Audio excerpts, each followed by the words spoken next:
American community. Don't miss a moment. Welcome to the Caribbean American News Media Show, your premier destination for in-depth coverage, engaging discussions, and entertaining segments showcasing the rich tapestry of Caribbean American culture. Join us as we explore a wide range of topics, from current events and community spotlights to arts, music, cuisine, and more. Our show features exclusive interviews with influencers, artists, community leaders, and everyday heroes who are making a difference in the Caribbean American community. Stay informed and inspired with our thought-provoking segments that highlight the diversity, resilience, and creativity within our community. Tune into the Caribbean American News Media Show for a captivating blend of news, entertainment, and storytelling that celebrates the Caribbean American experience. Get ready to discover new perspectives, celebrate successes, and connect with the heartbeat of the Caribbean American community. Don't miss a moment of the action. Stay tuned to Caribbean American News Media Show for an immersive viewing experience like no other. Hashtag Caribbean American News, hashtag show, hashtag cultural celebration. American Media, welcome to our live stream with Garfield Oliver. Let's get to work. Caribbean American Thank you Media, so much. welcome to our live stream with Thank you, my friend, and welcome to Caribbean American News Media platform. Folks, we are live. We're on the air. I know that you missed me. Hello, GVD TV channel 115. We are live on the air. We are coming to you right in your living room, in your bedroom, in your basement, anywhere you have a television and you are connected to Flow channel 115 on GVD TV. I want to say a special good night to our viewers on our GVD platform, those of you who are viewing through our YouTube channel and our Facebook channel, 360 Radio, and all the other places that you find Caribbean American News Media. We want to welcome you to the platform. Folks, it is a pleasure to be here with you tonight. Sylvia, my friend, long time sister Sylvia and your family, I miss you guys. I'm happy that we're on back on our YouTube channel. Greetings to you. Greetings to those on Facebook. Lydia Francis, my mother, Joycelyn Fletcher, and Andrew, Veronica, folks, Melissa. We have Mary. Yes, Cameron. Folks, we have Charles. We have Martina. We have a lot of people over there on our Facebook. And Bernadette, greetings to you, folks. Again, if you're viewing us from GVD TV, Sakafet, Jordanry, both North and South Valley, Belmont, Olio, Grand Ravine. There's another place. There's another place there in the valley. It is Denerive. Denerive, that's the word I wanted. And down in Soufrière, Soisel, Canaries, and Selavet. I think that's the name of that place. I don't know, friends. Miko North and Miko South, greetings to you from all around the island. Gros-Islet, Babonneau, Mac, Bexon, L'Abbaye. Yes, my friends. Cul-de-sac, wherever you're viewing from. The Graveyard, Gastries, the Gastries Basin, friends. If you're viewing us from your hotel room up in Gros-Islet, we are live and we're happy to be here with you, my friends, on the platform. There is so much that we must discuss tonight. It is a pleasure to be here with you. Please share live as you join us on the platform. Folks, I have a lot of stuff to go through tonight. I also have an appointment. I have to go out on the road a little later on, and then my daughter wanted something at one of the stores, and then I have to do some other stuff. I'm the midnight rider. Yes, my friends. So welcome to the platform. Let's get to work. Folks, I have something that I want to share with you. Some of you would have seen it before, and that is the chairman of the United Workers' Party, Mr. Prudent. He is going to be doing his stuff. He's going to introduce us to our spiritual moment. Our spiritual moment. Spiritual moment for the evening. So stay tuned. Grab your popcorn. Grab your everything. And Pabweb PS1. Drink water. Also, no pork. All right? Those are the rules of the platform. No pork while you're watching. No alcohol. All right? ou just ka do boot ek pen and pencil ek ou ka matche bagay, all right? You are in the University of Caribbean American News Media Platform. Mr. Peterson D. Francis, greetings to you, sir. Je France, the Francis family. I've not been able to touch base with my family. Sister Lorraine Hippolyte and her husband. I've not been able to reach out to a lot of people, folks, but I do apologize. This week, last week, the weeks past was kind of up and down for me, but we are together, all right? So let's go over to our Mr. Chairman for our spiritual moment.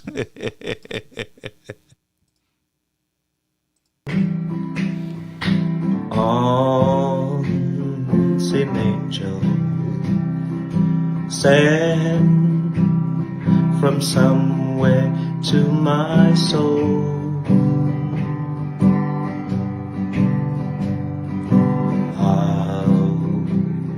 They linger ever near me on the sacred past stone fold. Precious memories, how they linger, how they ever flood my soul. In the stillness of the midnight, precious memories flood my soul. Yeah. Yes, I see some of you shocked. You have a chairman singing precious memories, how they linger. I don't know how many precious memories there is right now in St. Lucia, but we're going to see if we can get some precious memories. But thank you so much, Mr. Prudent, for that beautiful song. And you didn't miss a beat with the guitar, you know. I thought I was the only singer in the UWP, but you just mash up the whole show tonight with your precious memories, old hits from way back in time. All right, folks, so we are going to get straight. Somebody said TP got talent. It looks like the UWP got talent. We got to do our special show called the UWP Got Talent and have people to call in and sing their favorite song. No Buju Banton though. We don't want those kind of stuff over here. But bonjour, greetings to all my people. We are going to get to work as soon as we get to 100. That was a short, a light moment. Also, I want to share with you a special banana bread recipe. Yes, my friends, the season is coming. Thank you, Anjali. Thank you. You missed me, right? I miss all of you. And by the way, I was not going to be coming on tonight, I say, you know what? This is not right. This is not fair. I am being selfish, and therefore I got to correct my ways, my erring ways. And so I am here with you, my brothers and my sisters. All right, Flame say you will have to do a Friday night sing-along. Yes, we will do a Friday night sing-along. Now, that's a risk I will take because I didn't keep as a PS, whole system no. So, check a lay back. I say we have to vet the voices, put them through a process. Ma'am, why is me? It's not me, your friends. Oh, my ma'am. Anyway, let's go to our banana bread recipe, all right? So here is your banana bread recipe. I went to Florida at a friend, and she's from Barbados, and she's retired there. And she did a banana bread right in front of me. Folks, I got excited. I like to bake. And it was just a simple recipe.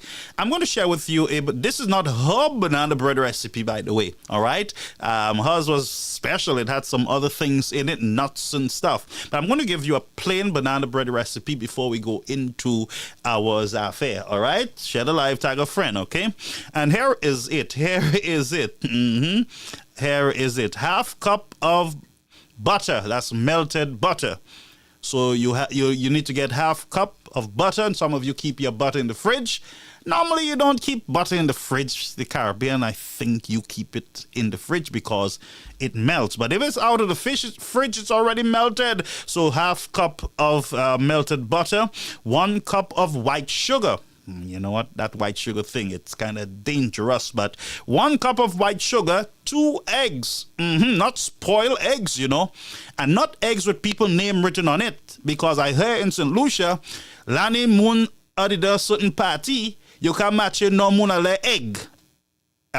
So not that type of egg. If you see names on the egg, Pama hey. So here, 2 cups of good, decent white eggs, clean eggs.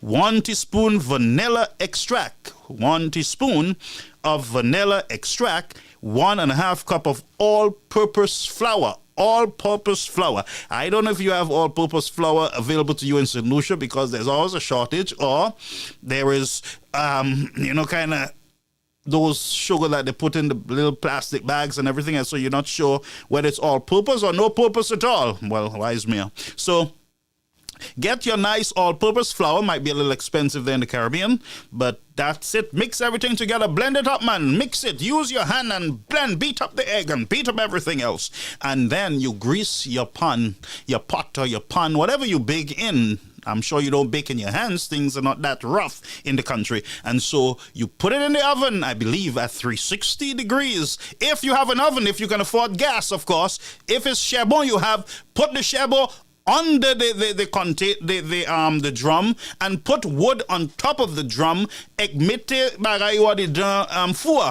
and leave it there. Well, you cannot regulate your temperature in the outside thing, of course. May just monitor, watch it. What you will need to do, let me just advise you, now you go way back in times. This is Creole Heritage season. So what I would advise you to do is to get a coconut straw stick, take off all the little things on it, and when you have that long coconut stick, you stick it in to see if there's anything sticking to the little piece of thing, whatever you call it. Pull it out. Once it go in and it come out nice, your cake is done. Take it out the oven, let it cool for a while, and enjoy. Maheti bobozo, enjoy cow. All right. So now that I have shared with you the recipe, we are now over the 100 that we were waiting for. Let us get to work. All right. Please share the live and tag a friend. I came across a clip, St. Lucians, of a young lady called Trisha. She was around, I believe, during the last elections on the St. Lucia Labour Party side. And she was out there doing her stuff and jumping up and in every bacchanal all over the country. Anywhere there's some political roro, she's there. And I came across this clip with this young lady. I believe it was during COVID, and she went out interviewing St. Lucians. Now, I'm not going to tell you St. Lucians are stupid, but I want you to listen for yourself, and you can come to your own conclusions. All right? If this is not stupidity, ignorance, or it's just people playing around because they have no marbles, well, let's go back in time just for a few minutes, friends, and we come back to all our news developments, okay? All right, let's go over to Trisha. Trisha, your turn.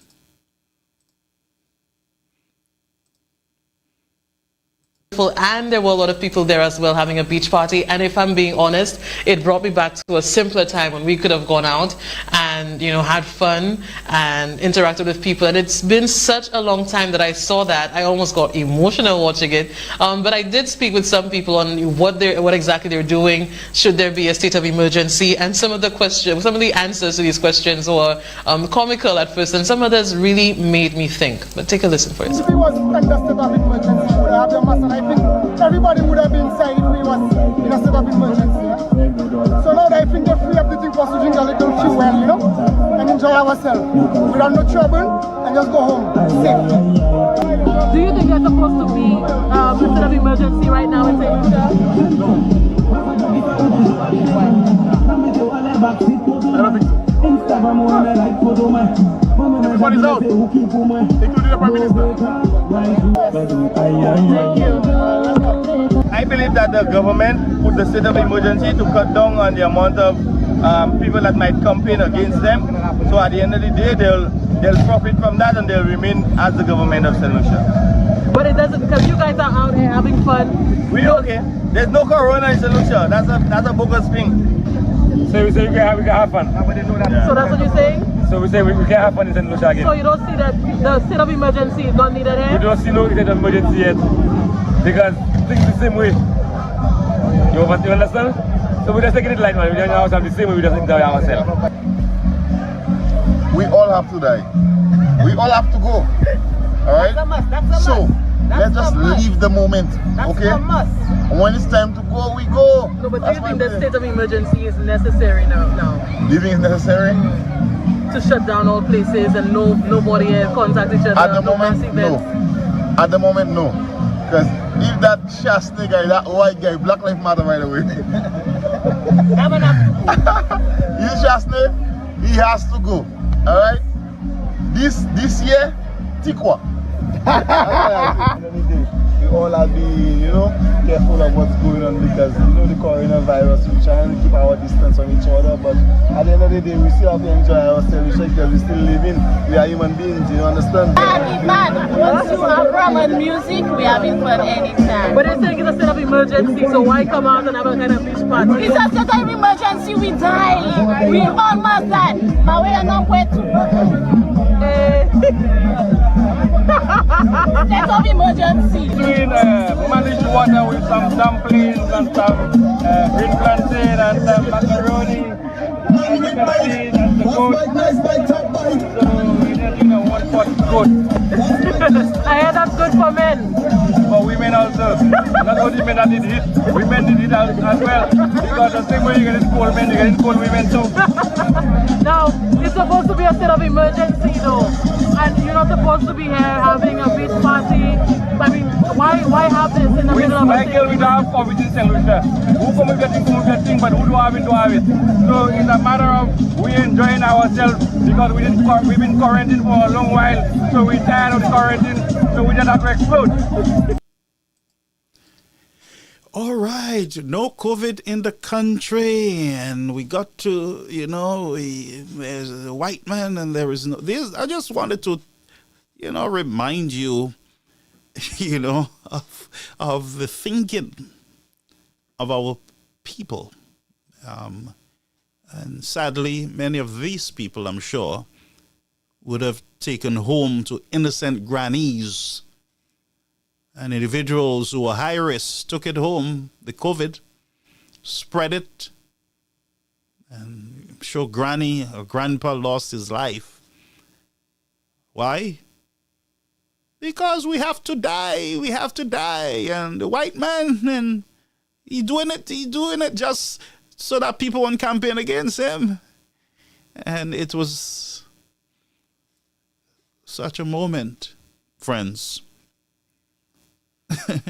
in the country, and some of them lost their lives, of course, because there was no COVID, nothing to see here. So people with that type of thinking,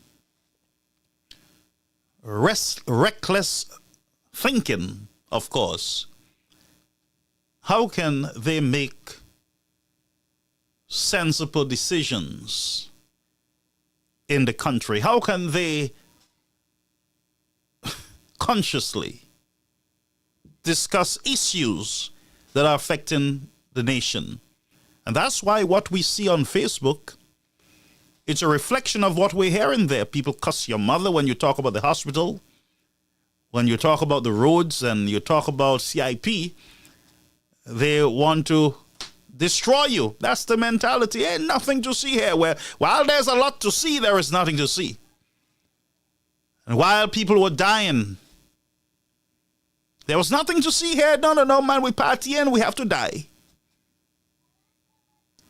And we see nothing new today. And that's why in one of my presentations, I said to you that our people have not matured. The mindset of the people have not changed. As a matter of fact, it has become more and more blighted. and scarred by intoxication that numb the senses. Nobody loves anybody anymore. If they can get some rum from you, then it's fine. If they can get some bacchanal, then the country's doing well. Nobody understands the issues, whether it's OKEU or CIP. No. Once we get rum and we IRE, things got to run, of course. That's the mentality. I just wanted to share that with you, friends. And I have shared it with you, and I'm going to delete it from my system because I don't want it on my system. I don't need that on my system. So I just got that out of the way. I want to show you something, friends, that you want to be mindful of. And that is the St. Lucia Labour Party making an attempt at getting in the way of journalist Lisa Joseph. Now, we all know that Lisa Joseph works with DBS. She's a reporter there, par excellence. And she has been following the CIP stories and developments. But Lisa Joseph is under the St. Lucia Labour Party firing squad. And I want you to listen to the true expression and mindset of the St. Lucia Labour Party. This is no mistake. This is no mistake. This is absolutely no mistake, friends. I'm going to take you to the other Lisa, not Mona Lisa, but the other Lisa who represent the St. Lucia Labour Party. Listen to a mindset. It's more, it has become a need for people to tie their tongues or to tie themselves up in what they are saying, because I found it quite ridiculous, and I've found it ridiculous, and maybe I might get challenged on this, and I remain unbothered, because I think it's time that somebody talks about these things. There are just some reporters that no matter how many times you ask the question, they want to bring it up. And I'm saying, but what is it to you? You're asking the same questions, you're getting an answer. If the answer is not yours, I guess so. Is that the job for the media? Or is it now a personal attack, because it has become more of, but you said this on that date, and no, he didn't say this on that date, and that CIP thing that I believe the United Workers' Party is trying so hard to keep alive. I think we need to be a bit more aware now, because we've caught on to them. And I want to encourage our supporters. When the conversation about CIP comes, the best place to get the information is from the Department of CIP, the CIP unit. And by extension, the Minister of Government. You see people asking all kind of questions, and they are making assumptions, and they want you to come and answer on their assumptions, when the origin of their assumptions or what would trigger their assumptions is really just hearsay of things online, wasting people's time. They knew about the law. So, friends, I almost thought of Tom and Jerry or the Flintstones, but let's get back to the reality of what is happening here. So, here is Lisa and Mr. Daniel on the real issues, discussing, maybe it's a real issue for them, but Lisa is saying, well, why don't they go to the government, the CIP office and the minister, and get the ask the questions? Well, hey, Lisa, just in case you're just waking up or you're just showing up after a long break, the people of St. Lucia have been asking the CIP office. We have been asking the minister of CIP. We have been asking your SLP government for questions, for accountability. We have been asking the amount of files given to Galaxy. We have been asking you whether you have members of your CIP board who resigned or not resigned, and all you told us, not our business, or you don't know. So now the people, based on what your prime minister said to them, that they need to speculate. We put stuff out there for you to speculate. Now the people are speculating. Now you are saying to them, stop speculating and go back to the office. What do you want us to do, SLP? What do you want us to do? Because I'm a little confused here, to tell you the truth. I'm a little confused. I don't know what to do anymore. You said we should speculate. We speculate. You said, no, don't speculate. Go to the office. We go to the office. We hear rumors that Lisa was threatening CIP staff, and they're scared for their lives and everything else, just to find out it wasn't true. We asked about the files of Galaxy. We heard a different story. Nothing to see here. We asked about Emmanuel's visit to Washington. I said, no, we wasn't aware of that. And then another thing came out. Yes, we were aware. He went on official business with his wife to see, to deal and to do work on behalf of this. And then we had, no, that's not really what happened. I mean, and then we left where we are today, Lisa. This is where we are today. Still confused about what in the world is happening at that office. So I'm not sure what your outrage is about. I honestly don't understand. I'm basically confused about the outrage. That a journalist is asking questions? Is that the problem, that journalists are asking questions? Should that not be a good part of the democracy of the nation? Let's listen to this again, friends. It has become a need for people to tie their tongues or to tie themselves up in what they are saying, because you guys are tying the tongue of the citizens. And you're also tying their brain. You're malmilling their cerveau. You're tying up their brain. Because you're confusing them.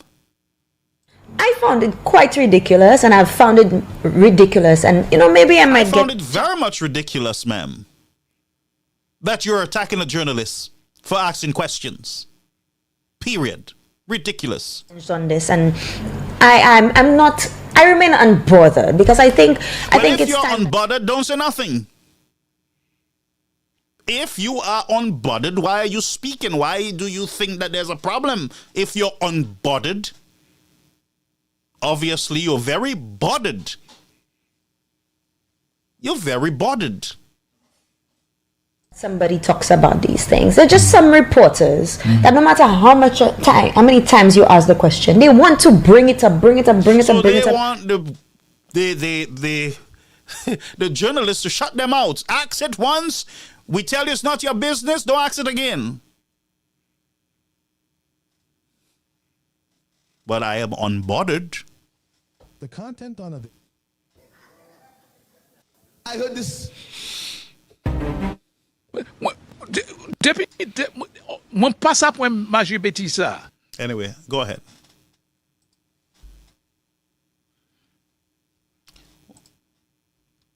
I'm saying, but what is it to you? You're asking the same questions. You're getting an answer. If the answer is not yours, I guess so. Is that the job for the media? But what answers the people are getting? And by the way, you look a bit tired. What answers they're getting? And usher him out. Well, not him. Usher her out. Or is it now a personal attack? Because it has become more of... But How you has it become a personal attack when the people don't know what is going on?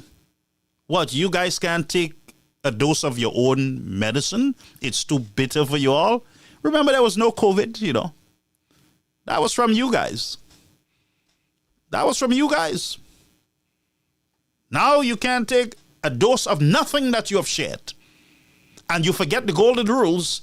Do unto others as you would have them to do unto you. But go ahead. We are all air. It's on that date, and no, he didn't say this on that date, and that CIP thing, That I believe the No, United... on the whole, it is not a CIP thing.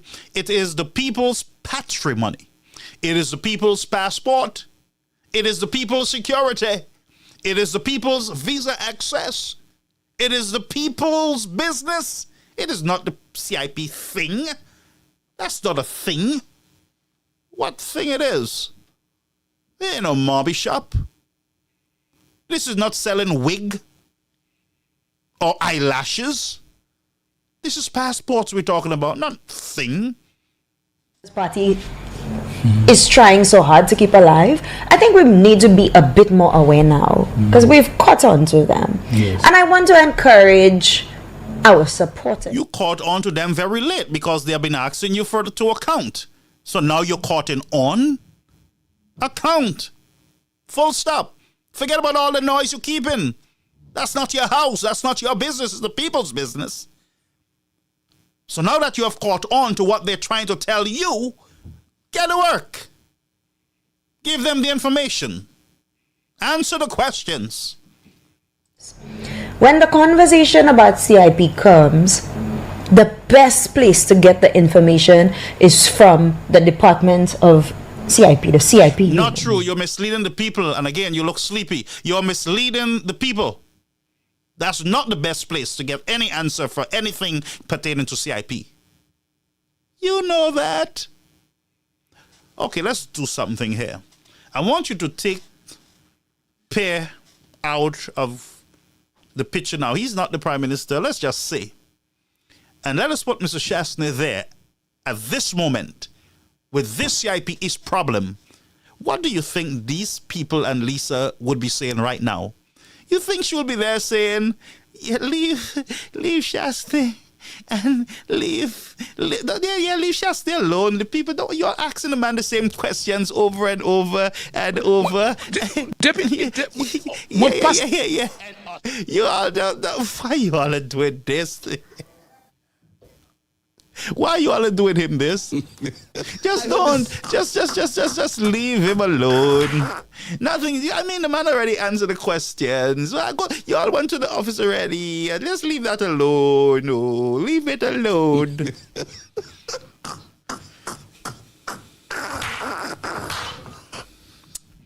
Anyway, let the lady finish. And by extension, the Minister of Government. Yeah. You see people asking all kind of questions and they... Whoa! So the people can no longer ask all kind of questions because it's your family business. It is your private business. So the citizens cannot ask questions now. Brethren, your democracy is in danger. Do you understand what I'm saying? Your democracy is in danger. Anytime you have a government or governments anywhere in the world starts attacking its journalists, saying to them, cool down, cool out, you're asking too much questions. Shut your mouth. We are in power. You have no questions to ask. Once you ask it once and we tell you anything we want to tell you, then just say amen, hallelujah, and go home. Anytime, friends, your democracy becomes is being challenged in the country, it means that we have lost our way as a nation. And we need to ask government officials, whether it's the UWP, SLP, to respect the Constitution, respect the rights of its citizens. Just now you're going to tell people they can't worship on Saturday? Just now you're going to try to tell people what to eat, when to eat, and how to get up and when not to get up. We must maintain the democracy of the nation by reminding these politicians that they are not the one in charge. Anyway, let me listen before I give a big speech there, you know. Making assumptions, and they want you to come and answer on their assumptions when the origin of their assumptions. Yes, you have to answer on assumptions, because where there is lack of information and clarity, then the people will continue to talk until they get clarity. The reason why they're talking, madam, is because they don't understand what you guys are saying to them. Did you ever thought of that? Why would they keep talking like that? You ask them one question and you all answer, and therefore they have to ask another question because they remember you said something last week, but now you're saying something else. So of course they're going to be asking questions. Anything is wrong with asking questions until you get clarity. Yeah? Trigger their assumptions is really just hearsay of things online, wasting people's Yes, time. it is hearsay from Claude Emmanuel and all of you guys. You said that you didn't write. You guys were not in negotiations with Martinez, and then we hear, our lawyers is not my lawyer, is their lawyer negotiating to try to get it away. And no, he went up there to do it, and we are in the center of this great conundrum. Knew about the law. You know what? That's another clip I want off my set because it makes absolutely no sense at all what I'm hearing here. But let's go to another clip, and this one is from Mr. Shelton and the same Lisa. Let's hear what they're saying now. And by the way, they're talking about our friend Lisa Joseph. Facebook. Good afternoon to everyone except the other Lisa. The other Lisa, that other Lisa, I don't know. She's just there to try to show my Prime Minister off his game, but my Prime Minister know how to handle himself respectfully. Okay. My Prime Minister know how to defend himself, and he's doing so well. He's doing so well. You know, I didn't know the main cause of such. What's up? Yeah, I could let you know, man. I really admire Lisa, man. That Lisa. Okay. Yeah, there is another Lisa who is a troublemaker. So, so you hear what journalists are being called now in the country a troublemaker. Now you had one, according to people. I heard this short fella. You had one, just like what Prime Minister just said there, in Guy Joseph's face. No matter what answer Guy Joseph gives to him, he's in the man's face, he's in the man's face, he's in the man's face non-stop. Terrorizing him. And all the others who are bought and sold. A shilling per reporter.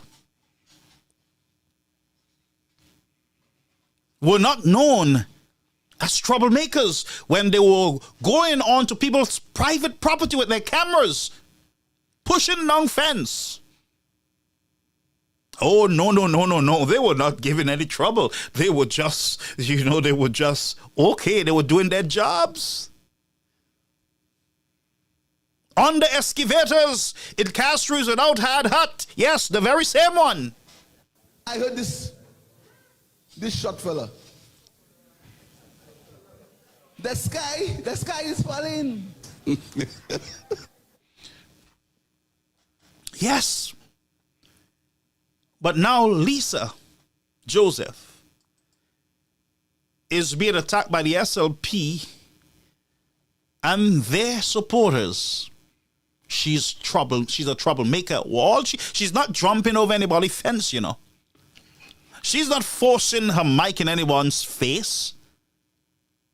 She sits there politely with respect and decency. This is a role model citizen. Hey, this is a real citizen of the country. She asks the questions. Excuse me, sir, Mr. Prime Minister. And she's very polite. But she asks questions. That's the role of a journalist. Maybe we have to re-educate some of the SLP leaders. This is what you call democracy. Ain't it? Democracy. The reporter asks the questions, you answer the questions to the best of your ability. There are times when, well, Mr. Prime Minister know exactly how to do that, where you will say, I don't know. I don't have the answer. I will get back to you. It's okay to bluff them. But what you cannot do is to say to them, don't ask you questions and label them as troublemakers. But listen again. So, like I see some people do on Facebook, good afternoon to everyone except the other Lisa. The other Lisa, yeah, that other Lisa, I don't know. She's just there to try to... Okay, sir. Okay, hold a minute, sir. And that is the problem with you men. Let me address you men. You have no respect for these sisters. So she's the other Lisa. So once the Lisas are not SLP, they're not the real Lisas.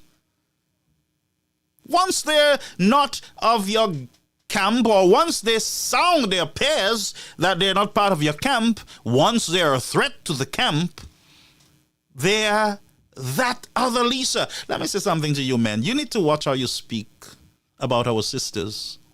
Watch your mouth. Indiscreet, disrespectful. When you're addressing a professional, you address them properly. And if you don't know how to do it, go and talk to cows until you can learn the art of communications. Pamem cochon avez opo palibay. Because a cochon ka palibay kohan. So, go to the cow or the ant, you sluggard, and consider your ways. Watch how you speak. What's your manners? Disrespectful. She's just there to try to show my Prime Minister off his game, but my Prime Minister know how to handle himself respectfully. Okay. My Prime Minister know how to defend himself, and he's doing so well. He's doing so well. You know, I didn't know the main cause. Okay, enough about you, sir. Anyway, enough about you. You know, we have business here to do. And right now, we're going to take a break and we'll be right back. 758. At Palette Pleasure, located Ogier Vieux Fort, we take pride in our ability to cater to a wide range of events and occasions, whether it's a joyous celebration like a birthday, anniversary, wedding, or graduation, or a more somber gathering such as a funeral or first communion. We are dedicated to providing exquisite culinary offerings to suit each unique event. Our diverse menu includes offerings such as funeral treat boxes and treat boxes for all other occasions, ensuring that we can provide comfort and support during difficult times, as well as enhance the festivities during happier moments. In addition, we offer prepackaged meals designed for all occasions, ensuring that the food at your event is not only delicious but also convenient. Call us today at 758-733-3365 for your finger-licking and palatable foods.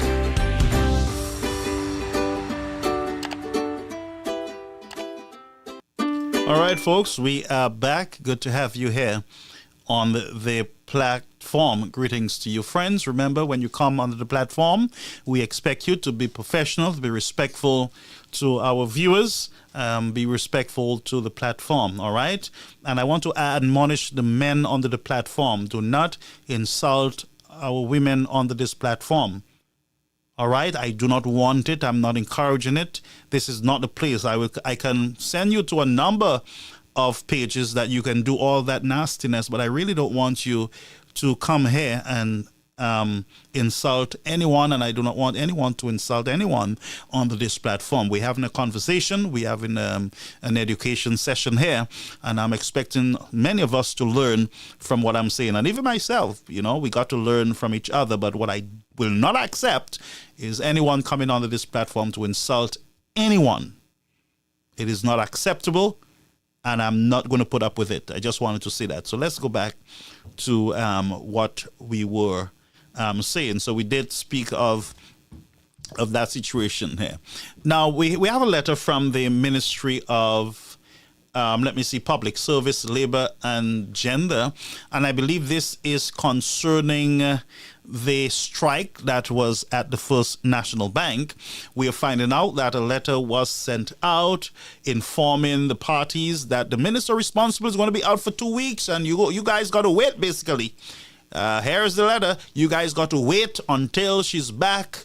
But, you got to take your labor pains until she can come back and talk to y'all. But she ain't talking to y'all right now. Ain't nothing we can do for y'all. But just get back to work. And here it says in the last part of the letter, in the meantime, employees are required to return to work effective Monday, 14th of October, 2024. Let's continue to work together to guarantee a stable industrial relation environment. So everybody go back. The government minister is not going to be there. She'll be back. And I heard the Prime Minister say, that's going to take too long. Of course, it's too long.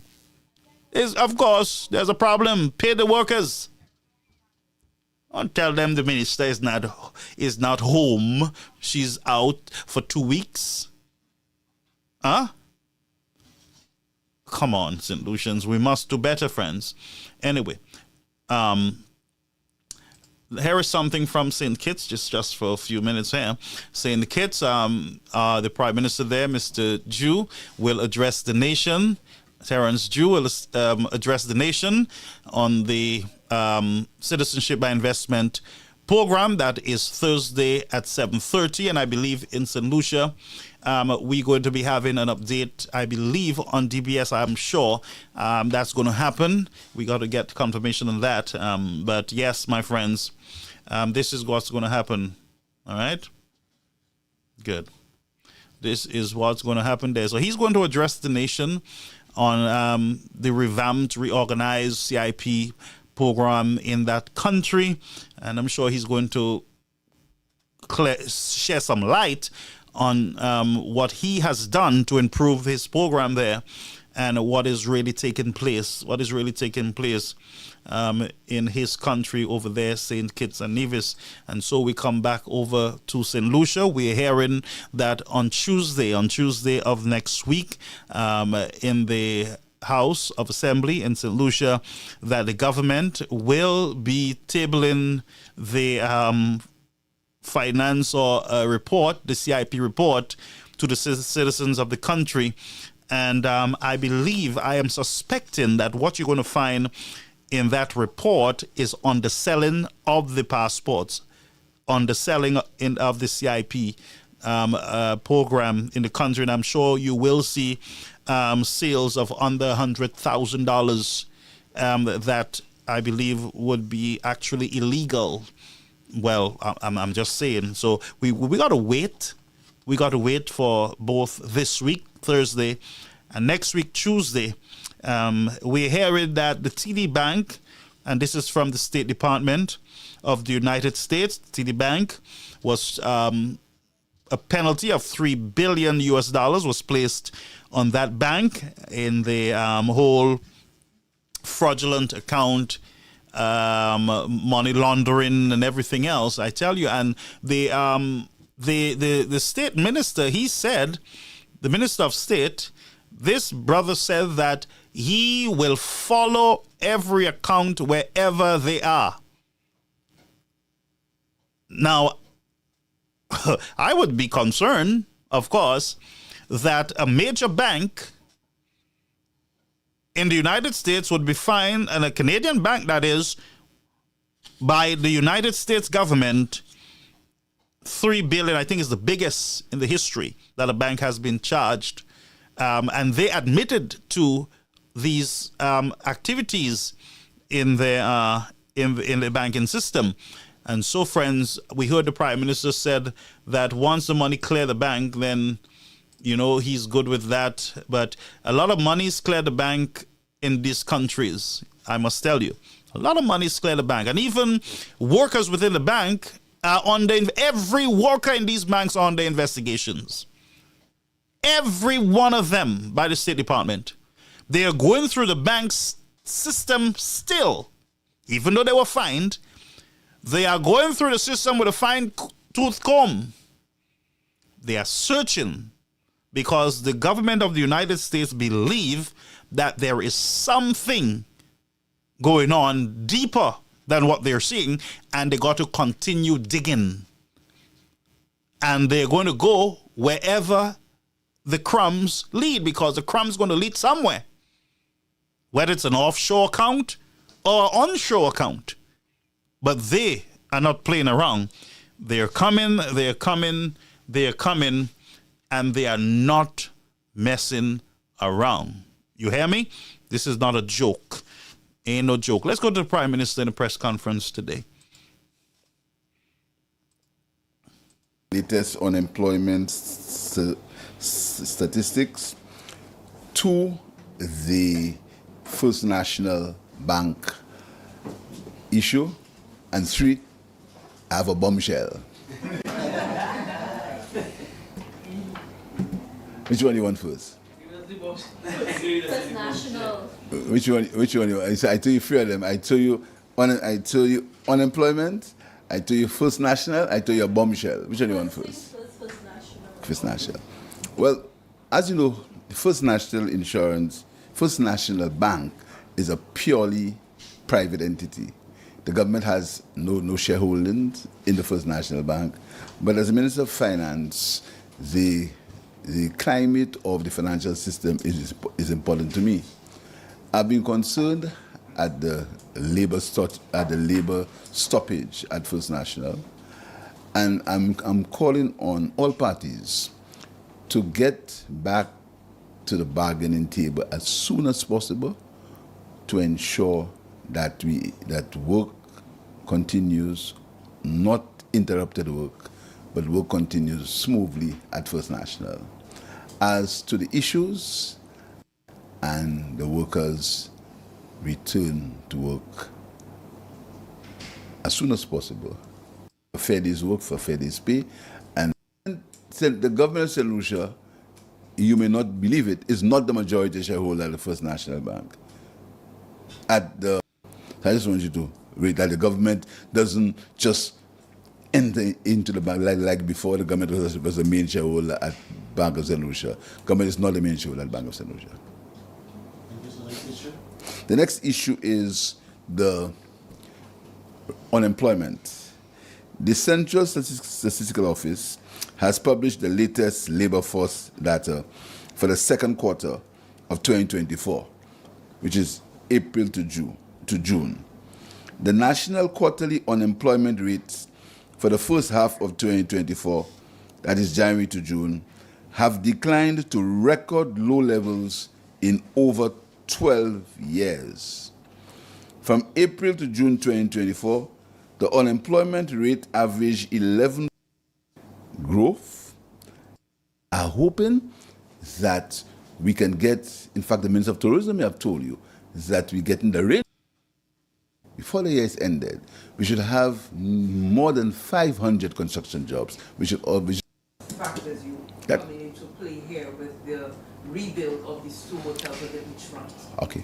First of all, we have in all these hotels the factors to mitigate against climate change are taken into consideration. The investors and the investment at risk, but it also leads to that sort of devastating effect for the island itself. And I'm speaking specifically of whether the tourism industry in St. Lucia and the rest of the region, if we continue to do those beachfronts, will be insurable at all, because there's a lot of talk, and you would know this, within the international insurance industry, and the cost then. We've done a lot of. Yes, you understand. I'll tell you something. I don't want you. Hold on, sir. Let me give you my follow-up question. And today we have different business houses who support and who do not support the minimum wage. Let's give me your thoughts on that, please. Thank you. You see, I'll tell you something. Any policy must be aimed at the greater good of the majority. Is the multiplier effect of the increase in the... But I'm not sure myself. I will ask the Minister of Health to help in this regard. And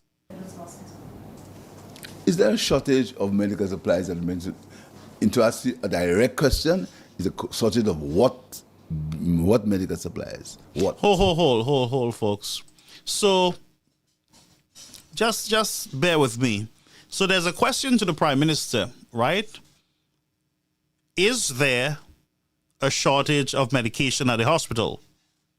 Now,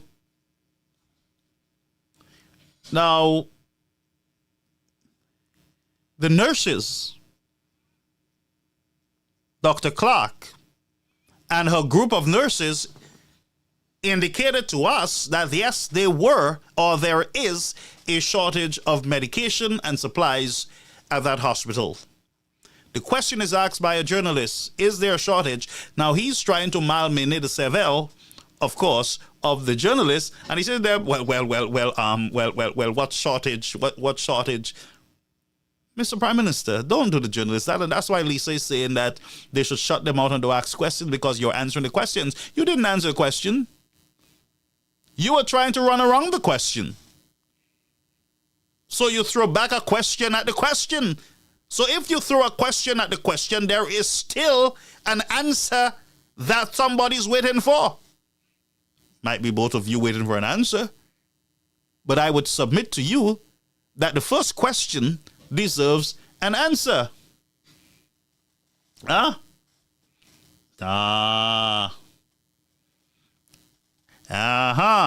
let's go back to Mr. Prime Minister. I'm not sure myself. I will ask the Minister of Health to help. So the Prime Minister is saying that he's not sure himself. I want you to listen. The Prime Minister of St. Lucia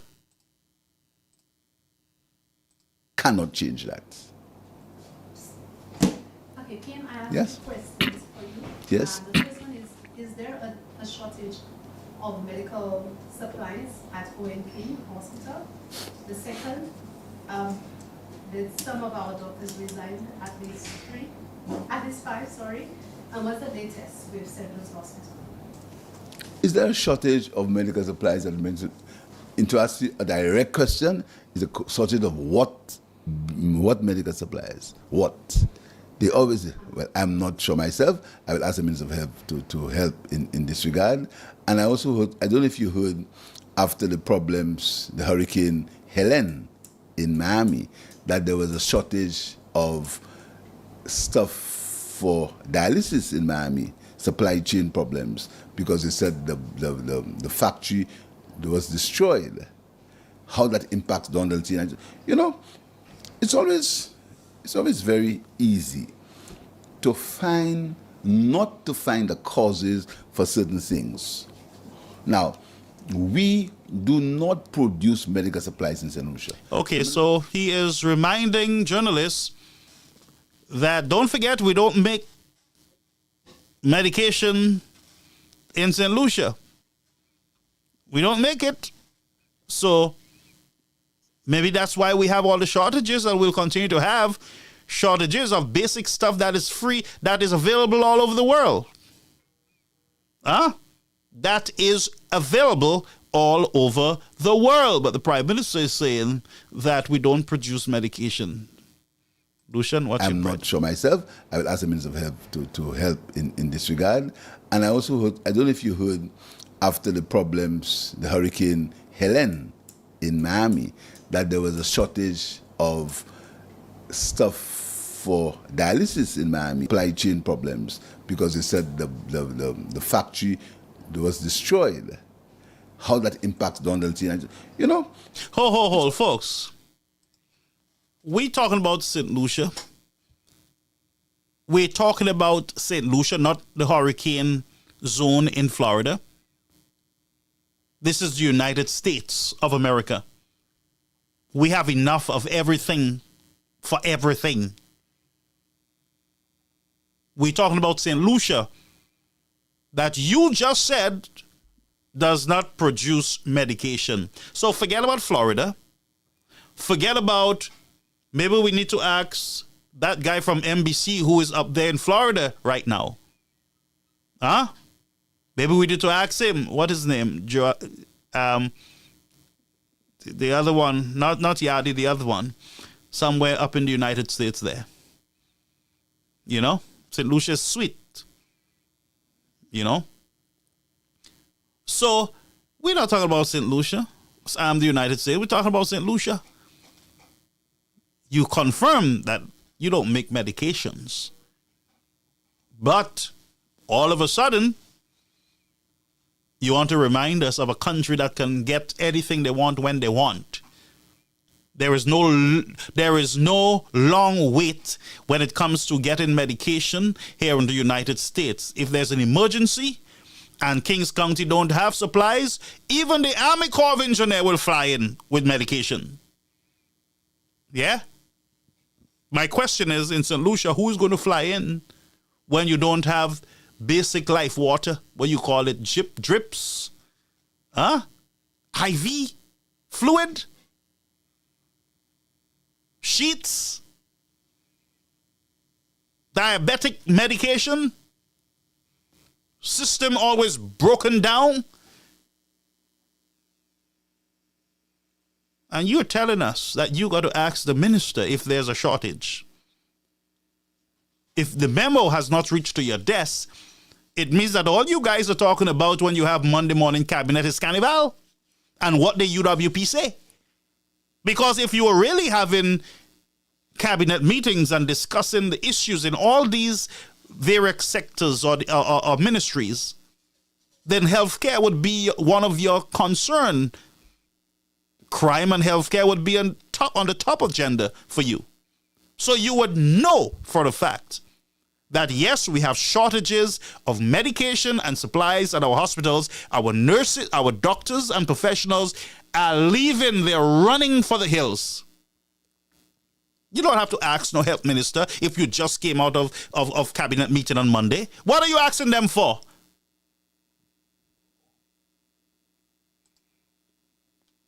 It's very easy to not to find the causes for certain things. Now, we do not produce medical supplies in St. Lucia. The Minister of Health was in Dominica on Wednesday dealing with medical supplies, the supply chain for medical supplies. We do not create medicines in St. Lucia. We do not. We have to import it. And there are issues down the supply chain as they relate to medicines and medication. Many issues. I may ask you a question, Reverend. Why is it every time SLP is in government, there's always a shortage and supply issues? Why? Have you ever asked yourself that question? There is always supply issues. Every construction that is going on right now in St. Lucia under this government, there's a supply issue. Whether it's the holding cell in Castries, custody suite, there is problems with the toilets coming in. They're broken. The toilets came broken, and that's a supply chain issue. I don't know if the chain fall on the toilets and break them, but we send the toilets back, and that's why we have a delay. We send the toilets back, and guess what? The same broken toilets came back. Sase mula dizo, tie kozola. How is it metal toilets are being broken? Because there's supposed to be special toilets in the prison or in the cells. It's supposed to be metal toilets from China. Aluminum toilets. But for some reason, they're coming to St. Lucia broken. Somebody don't know what they're doing. Because if your toilet's coming to St. Lucia broken, you better go up to Bryce or M&C or CFS and S have toilets that you can buy too. Maybe Home Depot. But your structure is held up because there's a supply chain issue with toilets. The toilets are coming. Oh, they're special toilets. Well, I would expect them, if they're special toilets, not to be the regular ceramic toilets that breaks. Because you can get those in St. Lucia. And if, as I said, they are metal, then if they have a little dent or something, I can understand that. But don't tell me all the toilets are dented. And that's why you can't finish custody suite. What else can't you not finish in the country because of supply issues? Oh, St. Jude had supply issues. The 4 building that they had to get 3 months ago. Yes, we will deliver 3 buildings. I was guaranteed that we will get 3 buildings finished completely. How many months ago? Oh, well, no, we had supply issues with the air-conditioned ducts and the stuff we had, but we were able to get it now, so we are well on our way. Supply chain issue all over the country. Sounds to me like a bread issue in the nation. But every time you guys in, there is something going on. But let's go and listen a little more. Of certain medical supplies, I cannot say yes, I can't say no. I will find out. What I know is that we've put in $11 million into OKU to help pay debt from 2016 and 2017. We don't care about that. Mr. Chasney and other governments had to pay bills that were there also. You remember something happened in St. Lucia and we couldn't get money? Yes, there were bills that were sitting there. So we don't want to hear no excuse about there was bills sitting there and we have to pay all the bills and we don't have money and no, we don't care about that. Pay the bills. That's your responsibility. Government continues. Yeah, pay the bills and supply the hospitals with medication. Forget about the supply chain issue. Pass the chain and go to the supply and get your stuff. You're stuck in the chain. You're always stuck in the chain, ain't it? But go ahead. We're having an audit on debt that was due from the Ministry of Health long before July 2021. We started with... What are you looking for, Bobble? Just get to work. Which we now are going to clear up. There's an audit to ensure that these figures for the payables are correct, and I'm going to make a statement on... So only now you're doing audit. You just have a year left in office, and only now, a year and some months, by the way, only now you are talking about audit and to see if the bills should be paid or have to pay or legit or bubble or whatever it is. What are you looking for? What are you looking for at this time where people are dying at our hospitals? You are just doing an audit to see whether those bills are legit. You should have done that from day one. Your Ministry of Health and you're the Minister of Finance. That should have been done a long time ago to take off the pressure from the medical system. Yeah? Or you're just doing it a year and some months in. That's all you have left. I have to remind you guys, and St. Lucians don't understand, that them fellas just have a year and a few more months left, you know. You all realize that? Them fellas got to do all what they have to do within that period of time, you know. And the way these guys are going with supply chain issues, balfini. Anyway. That people think about, or talk about it in the atmosphere. You can go, and I'm going to give you that challenge to go out and look at the manifesto of the Labour Party, the things we said we would do, and checklists. I put a challenge to you. Okay, so we don't want to know about manifesto. You have a broken health system. What we need you to do is to fix it. We're not going back to manifesto. It is okay for you to take off on a manifesto, but if the citizens are not feeling the tick in their pockets and the tick at the hospitals and the tick on the roads, then why are you ticking your manifesto? Why are you ticking it off? Yes, mission accomplished. And the hospital is still broken. Doctors are still resigning and nurses are walking out. But you're ticking. What are you, a teacher? We didn't hire a teacher. No, the people didn't hire no teacher.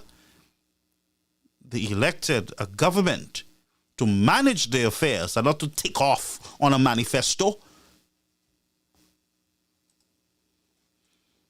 Anyway, go ahead. And take a checklist on things we did, not things we say we would do. The people are not concerned about what you do in the past. Right now, the people are concerned about crime and healthcare. Crime and healthcare is a concern in the country. Whether you tick it off in the past, you take it off last month, or you take it off the same day you came into office, the problem is still there. So you're ticking on the wrong items.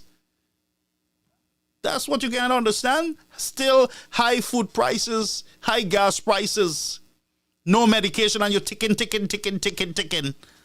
What are your clock? Well, guess what? Your time is quickly ticking too. So keep ticking. Both you and the clock is ticking. Yeah? Sadly, a lot of people will lose their life while you're still ticking. Like a time bomb. Go ahead. Things that we had as a rendering, real things. That's one. Number two, in terms of St. Jude Hospital, work is going on at St. Jude Hospital in a satisfactory manner. The 4 buildings are going to be completed. I thought the 4 building was completed. It is going to be completed. I'm sure you take that off too. Ding! Mission accomplished. Take off. Over 4 months, 3 months, 3-4 months. Yeah? Okay, Mr. Tiki, let's go. And what's going on in the rest of the hospital. So I'm very, very pleased with what's happening there. For the first time, we have a designated line of finance for St. Jude. For the first time. So we have the money to compete St. Jude. For the first time. All right, so let's cover Mr. Prime Minister on that. So, Mr. Prime Minister, so you're the only government in all phases of St. Jude's Hospital to have the money. You break history. You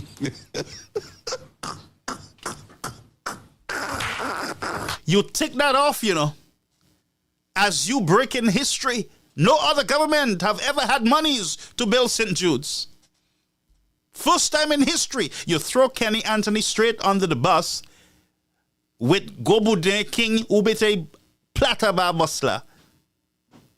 Because you said that you're the only government that ever had the monies to finish that the hospital. So my question to you is, did Kenny Anthony not have the monies to finish St. Jude's? Did Prime Minister Chastanet, did he not identify the source of funds for the hospital? And by the way, are you saying that Stephenson King and Kenny Anthony was just building like madmen, pay as you go? We sell a piece of land, we build. We sell a coconut, we bill. We push our hands into people's pocket with taxes and we bill, and then something happened. Do you realize that the pay-as-you-go, based on what you're saying, for St. Jude's, ended up in millions of dollars already? In wastage? Individuals were paid millions of dollars for nothing at all. Engineers and architects and all the others, supervisors, were paid millions of dollars. Pay as you go. Cash and draw. In the Zobby type approach to building St. Jude's, it's like a Zobby, you get a piece of crack, you sell a piece of crack, you make some money, you go, you buy. You buy something, you go, you build, put up blocks, you buy some cement. Millions of dollars in waste. You told us that St. Jude's would have been open, your government.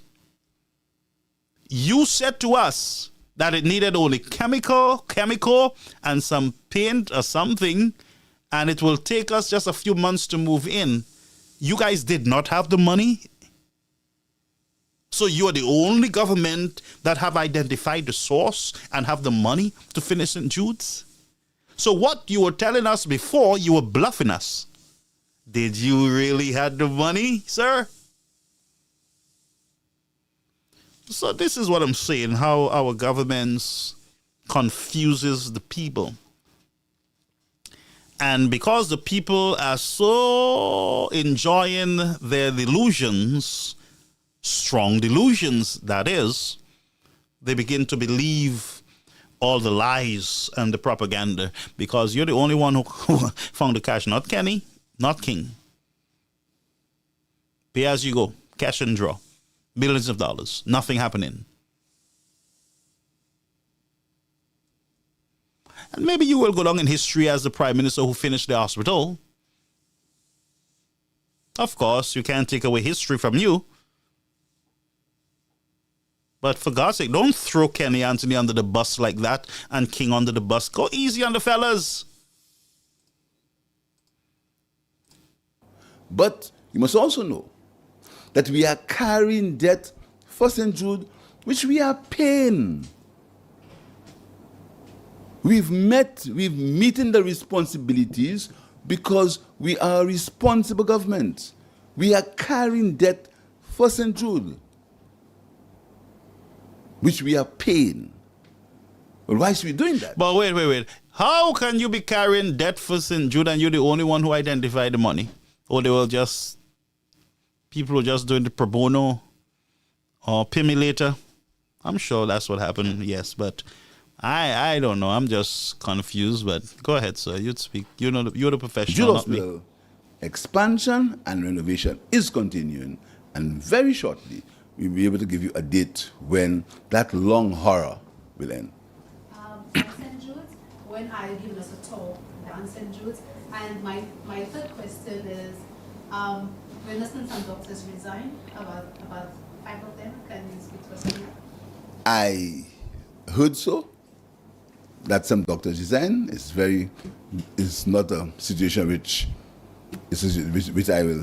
I'm happy about, but people always need to look for greener pastures, and again, okay, stop, Mr. Prime Minister. Let me stop you before you start misleading the citizens. Let me just help you out quickly. What you just said there, Sao just dila, Padiako. What you just, Sao just dila, Padiako. No, you shouldn't say that. That's not the truth. Doctors don't leave every day from the OKEU hospital. That's not normal, sir. And these doctors are not looking for greener pasture. No, that's not what these doctors are doing. That's an insult to them. They sound the alarm and they said to you and your government, something is wrong at the hospital. We have no supplies. We have nothing to do our jobs with. This place is a horror story and we're getting out of it now before blood is required at our hands. And you are saying that they left for greener pastures. Where? Overseas? In England? In Canada? Where? Where did they go? Again, you are misleading us, sir. You are misleading us. By the way, I must remind St. Lucia that this government had cabinet briefing or cabinet meeting on Monday past. So for Mr. Musa, Minister of Health, not to update the Prime Minister on such an important development in the country, the health of the nation, and the Prime Minister is coming here to tell us, well, he told me something, but people resign all the time to go and look for. These are not people just resigning. These are professional nurses, sir, doctors that provides a service to poor families in the country. By the way, poor and rich. Although the rich run out and the poor stays. But this is not a game. Here we go again, sir. You are misleading the citizens of the country. Full stop.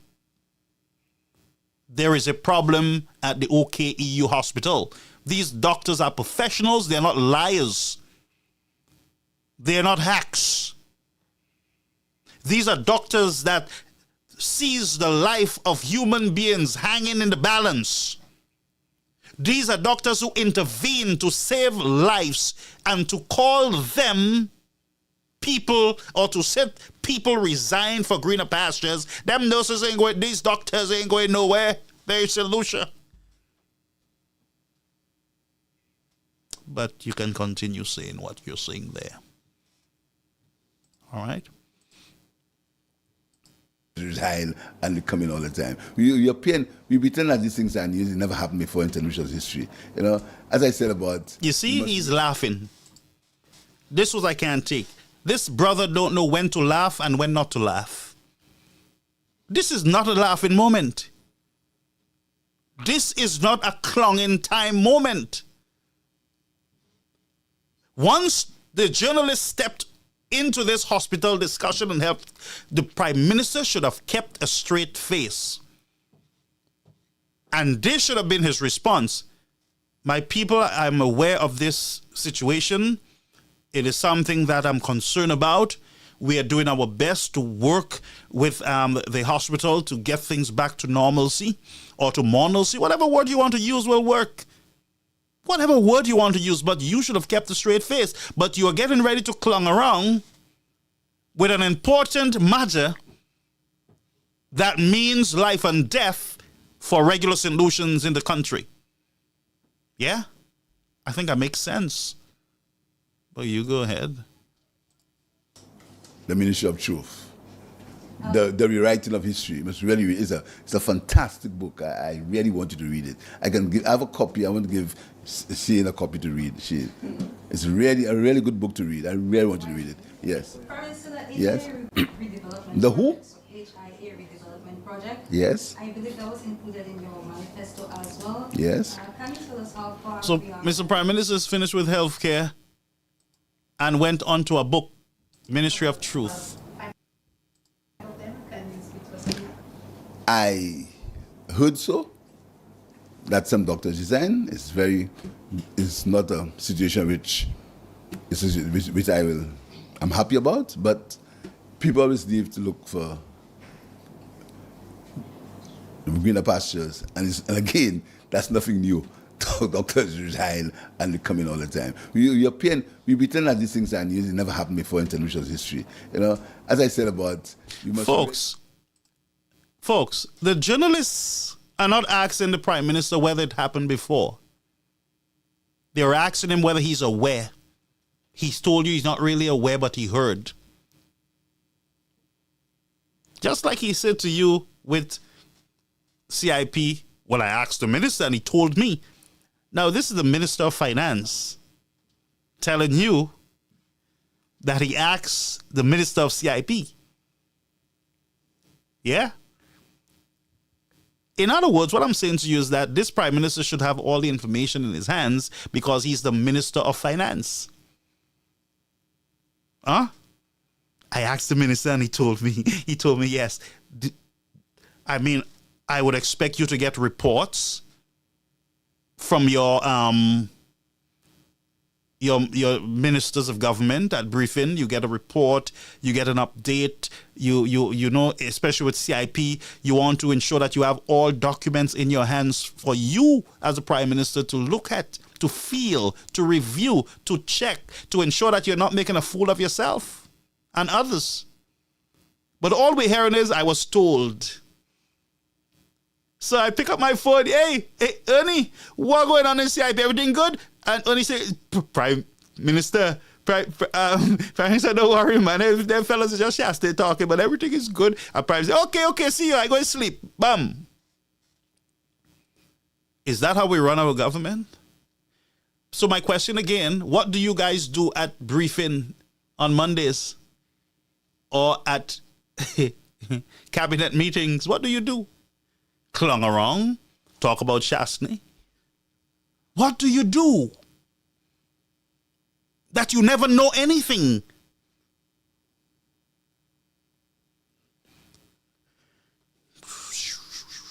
Solutions, let's take a break. We'll let the Prime Minister finish, and then we'll be right back with your calls.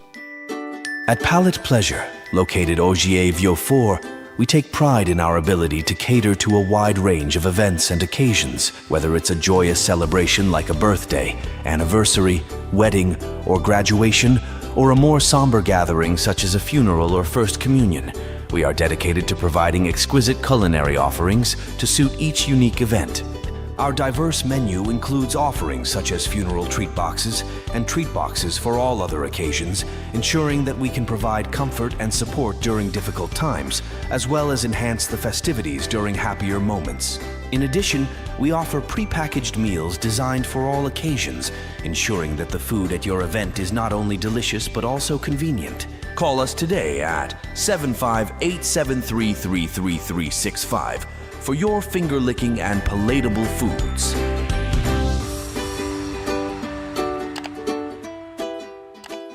All right, folks, and we are right back. I want to remind you that you're viewing us on GVD TV channel 115, also on Facebook and our YouTube channel.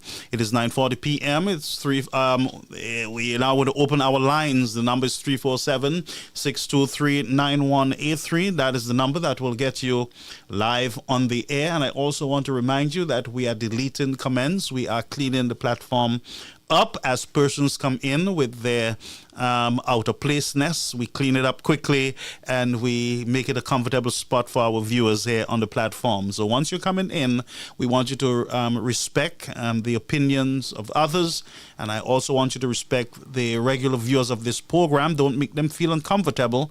Don't curse them, don't insult them, because we are actually deleting and we are blocking, we're cleaning this thing up as much as we can. We want to keep it clean, all right? We want to keep it clean. But let's go back to Mr. Prime Minister. He have his last piece to say, and then we're gone. The Ministry of Truth. The rewriting of history. It's a fantastic book. I really want you to read it. I have a copy. I want to give Shane a copy to read. Shane. It's really a really good book to read. I really want you to read it. Yes. Yes. The who? HIA redevelopment project. Yes. I believe that was included in your manifesto as well. Yes. Can you tell us how far we are with that project as of now? Sure. The HIA, as I told you, as you know, it's in two components, right? It's the runway part, which is a CATCOP project, and there's a terminal, and the control tower. The control tower work has been going on there, but recently they've stopped work on the control tower because there's been some rearrangement with the contractor. The contractor and SLASPA, they've come to a mutually acceptable position where the contractor will stop working on the tower and the new contractor will be chosen. It was done amicably and done well. So we're waiting for that process to continue so work can continue on the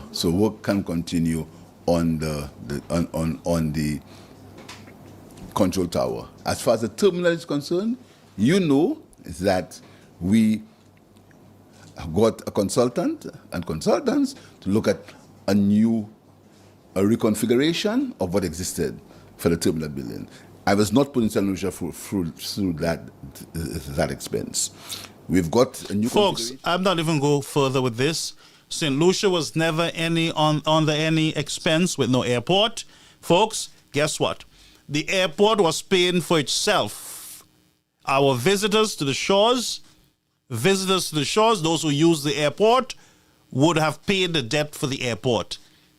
Another misleading session by the Prime Minister of this country. Yes. How it was going to be a burden on the taxpayers? How? They would have gotten a state-of-the-art airport, up-to-date airport, a modern airport. St. Lucia is going to be way behind, one of the only countries, I suspect, with a little box that's leaking ever so often. You walk in the rain when you come into the country in the hot sun and the rain. When I come out from New York during the winter, Marvle Machine it appears soleil. I don't want to melt like butter. Même veut l'appeler bouiller moi gars pour moi hen fouedi. And you're telling me about taxpayers, you don't want to put them through that? You're going to put them through hell. That's what's happening at the hospital. So, and at the gas pump, you're putting them through hell. So that's why you need to focus, Mr. Prime Minister. Gas, the cost of food, the cost of living, and the hospital. Not the airport. The airport was already set to pay for itself. So you're watching you're fixing stuff that are not broken. You don't even know that what is going on at the hospital.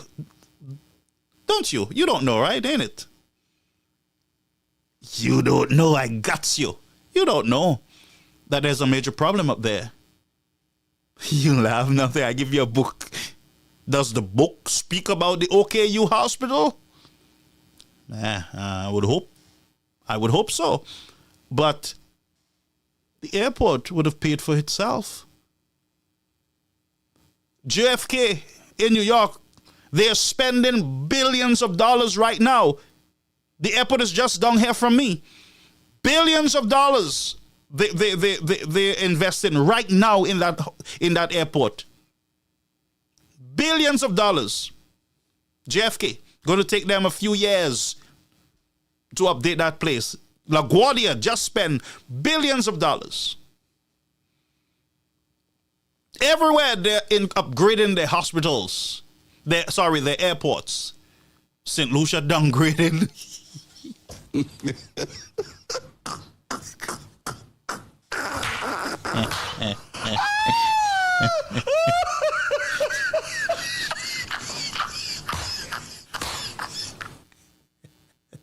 The Port Authority of New York are spending billions of dollars. Now, hold a minute. So, Anthony Mondesi is saying that JFK is a private... Now, he's on Facebook. He's saying JFK is a private airport. You know how much government money that go into infrastructure for these airports? Billions of dollars. You know how much money Joe Biden spent on LaGuardia? Billions of dollars. You know how much money the government is spending on what he calls a private airport? Billions of dollars in infrastructure development for ports and airports.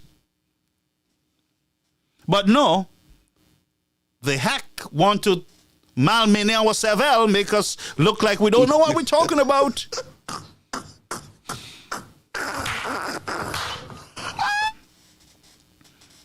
Port Authority of New York and New Jersey.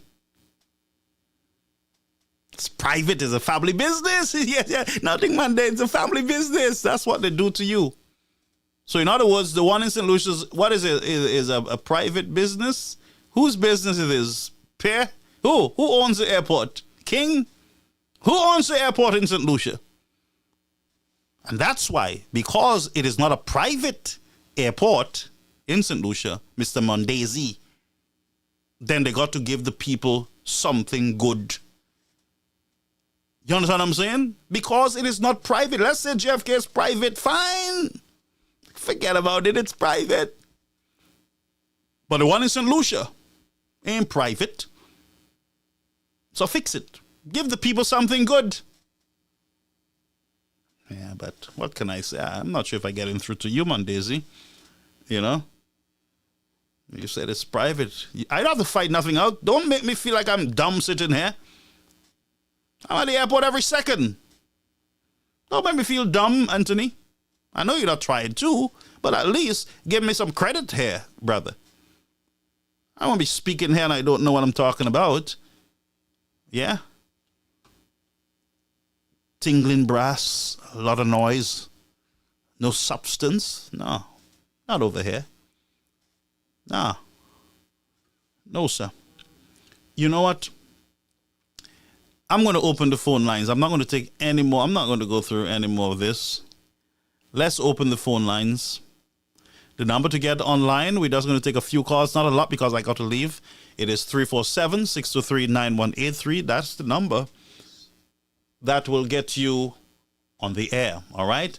So let me deactivate everything else and allow. Now, I have some breaking developments coming over on the phone there. A lot of information. Brethren, I'm not exposing the person, but information has been coming in You hear that? Click, plang, plang, plang. Information upon information coming in about an individual. The person very loud. Person like to talk. Yeah? Talk about people. A host of the nastiness.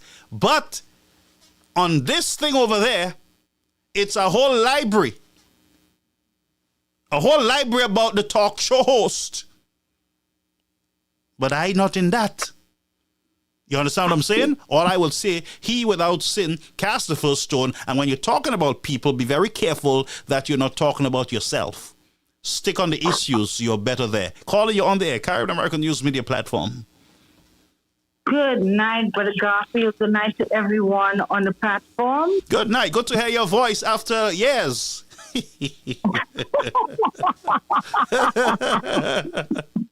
I'm loving it.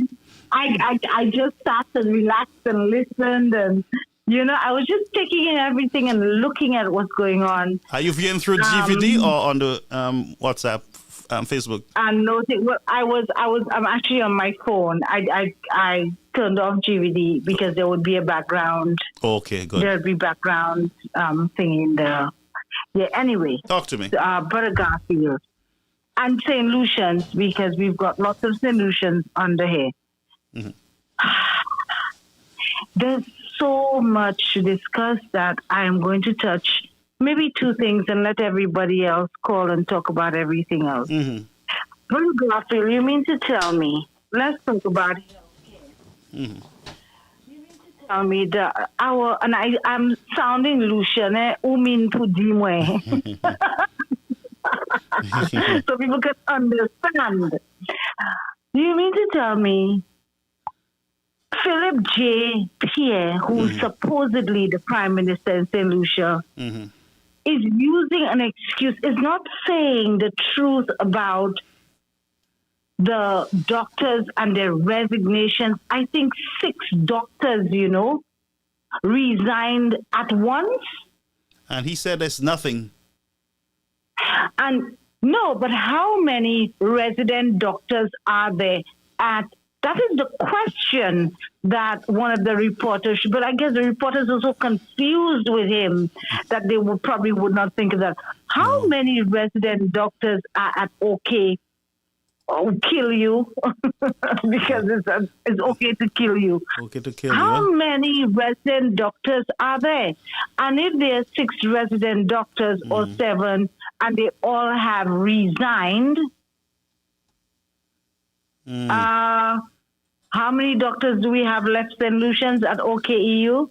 And to look for greener pastures, so the pastures at OKEU is not greener. It's dry, and that there's no gauze and no medication and no equipment and no beds and no bed sheets and no life water and nothing and you're going to use.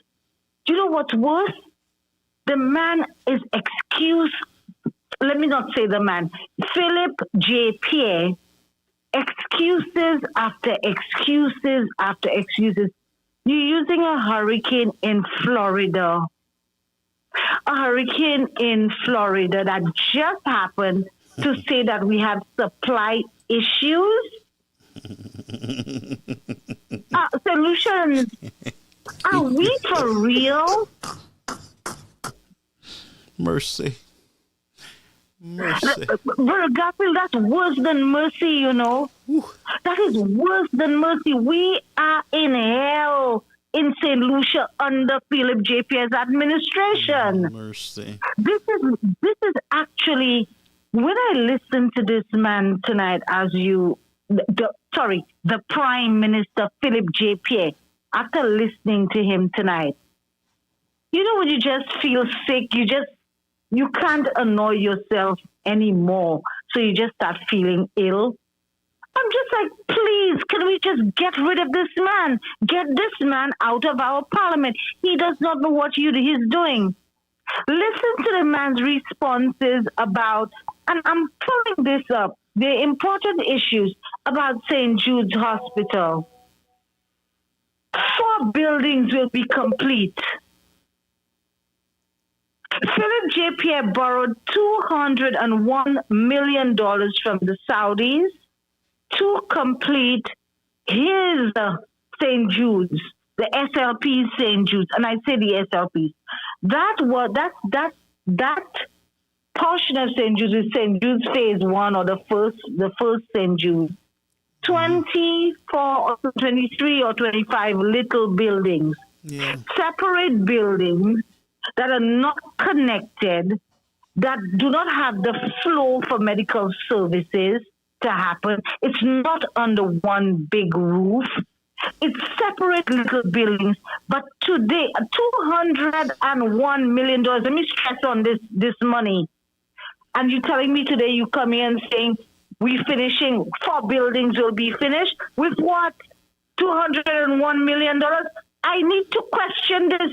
What happened to the 20-something little buildings you had there, Mr. Philip J. Pierre? In fact, not Mr. Philip J. Pierre. I cannot respect, I'm sorry to say, I cannot respect a man who comes and lies and spews propaganda and spews excuses and misleads St. Lucians and cannot answer any questions and does not account for anything, he's not transparent about anything, he doesn't know anything that's happening in St. Lucia. What are we doing with him? I want to know about those buildings. Philip J. Pierre cannot tell us 4 buildings. I listened to this, Brother Garfield, if you go back, did you hear him say 4 buildings will be finished? Yep. But Brother Garfield, the $201 million was to finish all the little buildings because the box was not what they were not going to touch that box. Remember box? They were immune to the box. So what's going on now? What is the confusion? The 4 building is a new building they're talking about, ain't it? So is he talking about the box and 3 new buildings, 3 other buildings? I don't know what they're Or talking is he about. or is he talking about 2 buildings that were broken down by the UWP administration, rebuilt because there were so many defects and tree growing through one of them and all the rest of it that they had to break them down. They were too small, make them larger. That's 2 separate buildings apart from the box. Which other 2 buildings is he talking about? He's saying that he's going to give us 4 buildings. Somebody tell Philip J. Pierre he needs to answer my question tonight. You borrowed $201 million. You want to know what you're doing with it? Healthcare is at its worst in St. Lucia. So many health centers are closed. Nothing. A 4-year-old hospital has crumbled because Philip J. Pierre came in and changed the management system of the OKEU. But remember, the United Workers' Party, the United Workers' Party government under the leadership of Alan Chasney did put something in place. They came on city folks who are professionals at managing hospitals to come up with a plan for the management. So something was being done to deliver, a proper management of the hospital. But remember, the SLP started accusing Mr. Chasney of paying foreigners to do what the locals could have done. That's correct. And he came in, let me continue, and he came in, thank you, Brother Garfield, for saying it like this, because that's exactly what happened. Then he came into governance and crumbled that whole management system and brought in his own management system, whatever they thought, Musa, whatever you thought you could not cure black Sikatoka, you kill Fig, and then you want to come and you killed our healthcare in St. Lucia as well. You came in, redid and restructured the health system in St. Lucia, killed it completely. And today, when 6 doctors, after writing a detrimental letter about the healthcare at OKEU and in St. Lucia, in St. Lucia, you, Philip J. Pierre, would come and tell us that 6 doctors have resigned. 6 No, you said doctors have resigned. He didn't say how many. No. A few doctors have resigned to go for greener pastures. Yeah. So the letter that was written to you, did you pay attention to it? Didn't you know that they were going to resign? Didn't they tell you they could not work under the conditions that you had them working under? You changed our healthcare system and you killed it, and we need it back. We need it back to being what it was. We need it better than being what it was, because the health of a nation is the wealth of a nation. If we're not healthy, this nation is going to die. And we are already dying quickly. On that note, Brother Garfield, I don't want to talk about too much more. Let somebody else talk about CIP. I want to say one thing about CIP. The people that are involved in CIP, Brother Garfield, in the scandal, the supposed scandal, the alleged scandal, the lawyers, the this, the that, the other. There is an anti-money laundering and anti-terrorism act. If I, who I'm a civilian, all the sectors, business sectors, were supposed to have been taught and were supposed to get certified. That is, individual business owners in all the business sectors were certified after doing the course or the seminar with the FIA. You mean we know about the Anti-Money Laundering Act, a worldwide act, but the lawyers that are involved in underselling passports and in processing all the applications and stuff have not stopped to look at that act? If I know about it and I am not a lawyer, don't you know about it? Philip J. Pierre, you the finance manager of St. Lucia. Don't you know about this act? He's aware. And then you will tell me that you will walk scot-free when there's a RICO case being launched against St. Lucia right now. You will walk scot-free. St. Lucians, we have a lot to go through still under this government. We better ask for an early election and get these guys out of our parliament as soon as possible. Thank you, Brother Garfield. Thank you so much, caller. Thank you so much. Appreciate it. And that was our caller. We have an update here from... Now, my phone has been going off from the time I'm on air with some information pertaining to some personalities on television in St. Lucia. I'm going to go through the information. I'm going to try to get confirmation of what is there, and I might give you an update, but I don't like to get into a lot of mépris and those things, but I just want to ask our bloggers, when you're online, be careful how you insult people, what you say about them. And I always say to you, check your closet before you insult people, all right? Good. So we're having some slowdown on Facebook, but the stream would have recovered. Let me see. Yes, we had a fatal crash, but it is back up over on the YouTube channel. I just saw the updates there. But we have some news also from Mr. Martinez concerning his interview that would have been on DBS with Lisa Joseph on Thursday of this week.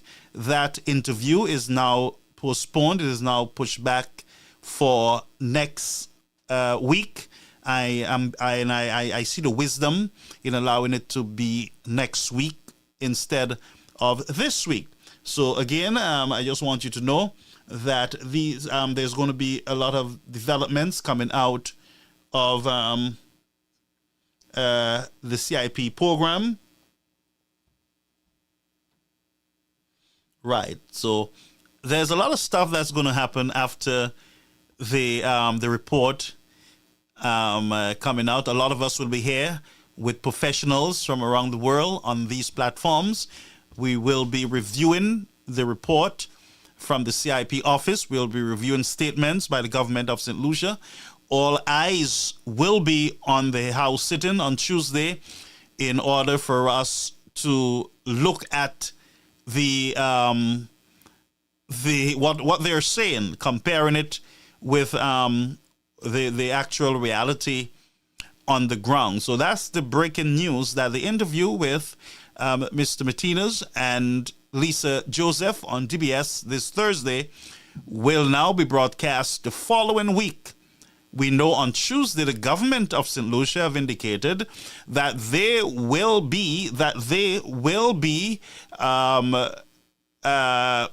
presenting the CIP report that is overdue. I believe 2 or 3 years report that is overdue. The people of St. Lucia will have a first-hand experience concerning what they have been hearing, what is in the report, what is not in the report. All eyes, both locally and internationally, will be on the CIP discussion. I am hoping that we will have a live broadcast on Tuesday. We will carry the House sitting live on this platform, and we will have commentary as the debate goes on. We will, I believe, later on have experts to be on this show throughout the day from around the world, professionals who are in the risk management business and the CIP business will be on with us as we discuss, as we listen to what the government ministers are saying concerning the CIP report, all right? And so we want you to stay tuned. All eyes, believe me, all eyes internationally and locally will be on this broadcast on Tuesday. And Thursday, again, Mr. Martinez will be on with a lot of new developments and breaking news concerning the CIP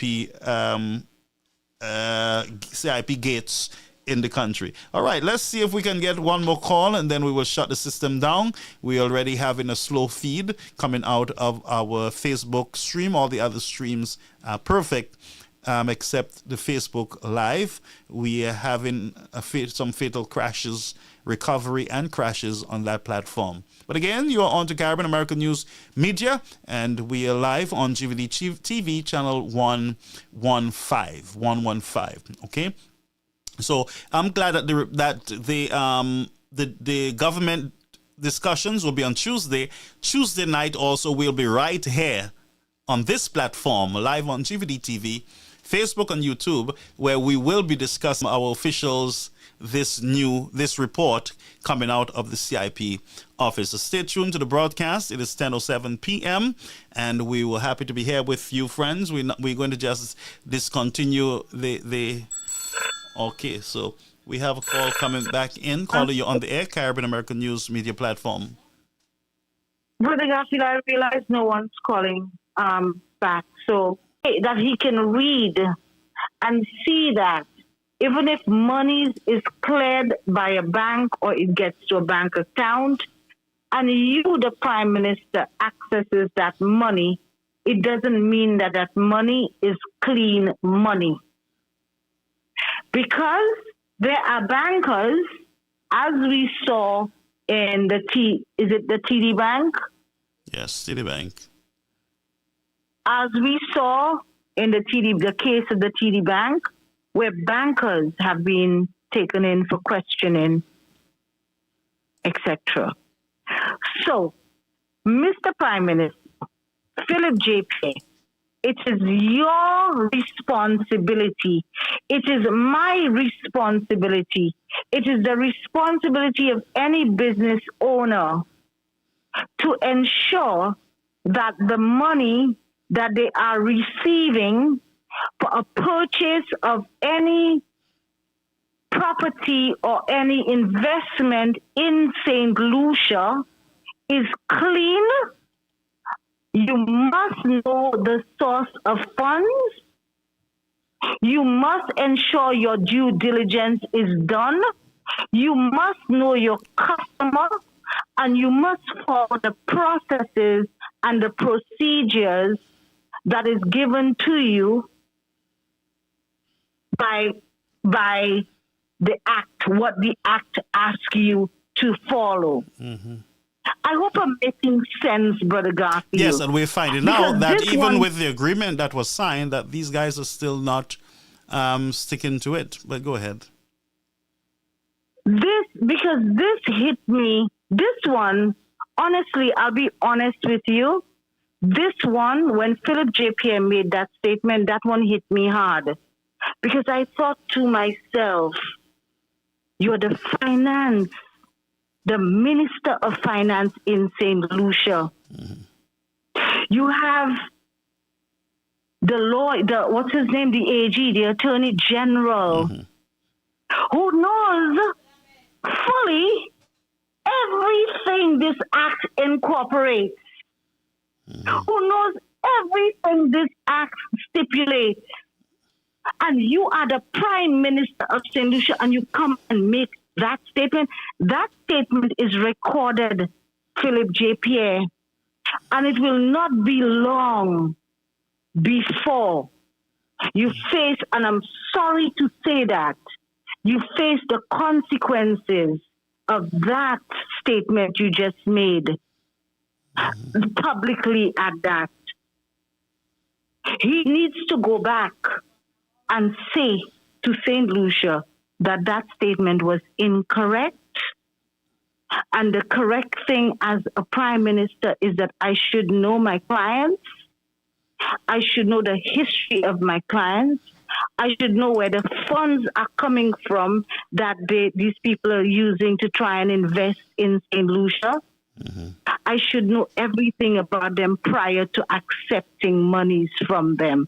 And I call on the Prime Minister, and I call on the Attorney General, and I call on the CIP, because they would know, and I call on the lawyers handling the CIP as well, to straighten that statement as soon as possible, because that statement is going to get St. Lucia in some deep, deep water. In hell will be thrown down in the pit because of that statement.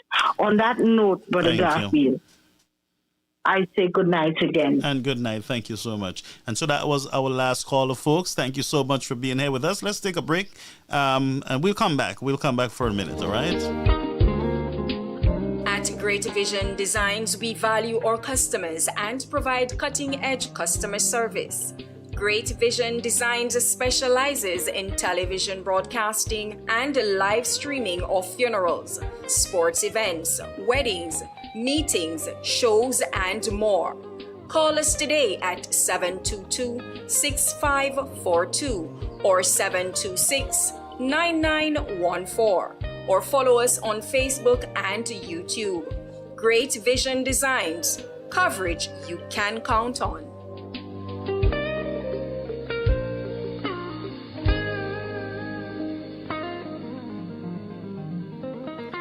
All right, so head over there to Great Vision. That is GVD TV for all your broadcasting needs and advertisement needs. I mean, I believe you should.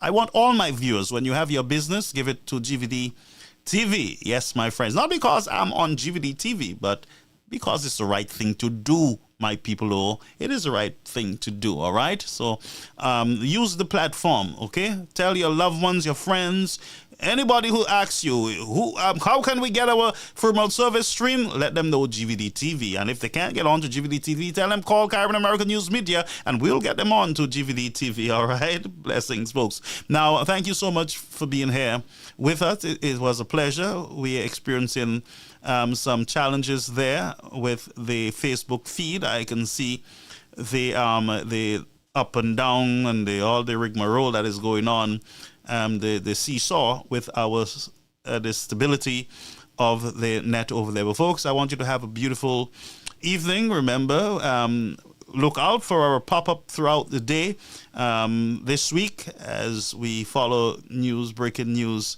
and development. Somebody wanted me to say thanks to Mr. Pierre, Philip J. Pierre, for the increase in minimum wage. Thank you, Mr. Pierre. Thank you so much for initiating an increase for the citizens of the country. Thank you so much. Appreciate it. But there's much more that the people are concerned about that you need to pay attention to. Thank you so much. And that is something that I give to you, right? You started something that we can build on, okay? Thank you so much. Blessings, folks. Enjoy the rest of your night. Dear Prime Minister, Your recent comments regarding the Citizen by Investment Program and the Rockhall Housing Project, specifically your assertion that you do not care about the source of the money as long as the banking system clears the funds, represent a perilous abdication of your responsibility as the Prime Minister and Minister of Finance. This stance is not only alarmingly inappropriate, but poses significant risk to the integrity of our nation. The notion that you can dismiss the importance of thorough vetting in favor of banking approvals is fundamentally flawed. Relying solely on a banking system's due diligence is short-sighted, misguided, and quite frankly, erroneous, especially when dealing with potentially illegal entities like BMAX Caribbean Incorporated.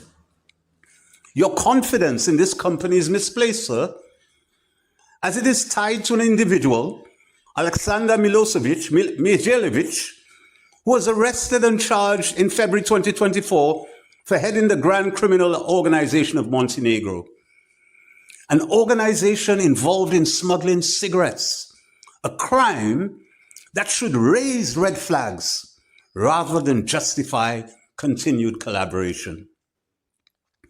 Moreover, the fact that Mijailovic was released on bail of 1.1 million euros in April should sound a screeching alarm in your due diligence apparatus.